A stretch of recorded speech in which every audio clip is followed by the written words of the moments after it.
I did case study 5, and that case was about Claire, who works in the Memphis Parks and Recreation Department, is told that her budget's being cut and she has to decide how to reallocate her resources, especially with there's a swimming program that they're now going to have to decide to either increase spending on, cap and cut off at a certain amount of people so it's cheaper, or just downsize it completely.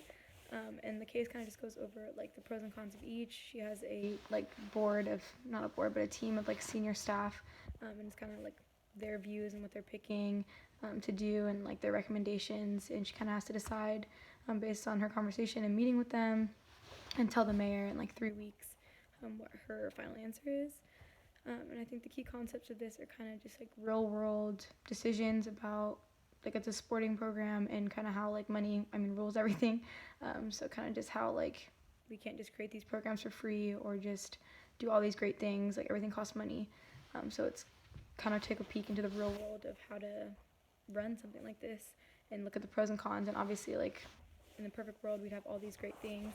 And this specific case had, with this swimming program, it would potentially save lives because 2 teenage boys had died from drowning. So that was kind of like the moral like factor behind it.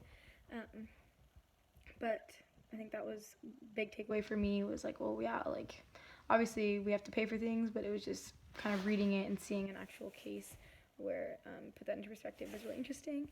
And how it applies to the class, I think the same way of just like sports, orgs, and business. We're not just learning about like the rules of sports, we're learning about how to actually run businesses and the organization of sports, and how it's so much deeper than just hitting a home run or scoring a goal. There's like money that goes behind it. There's people who work, and this is like their actual career, is spending time in an office and like breaking this stuff down.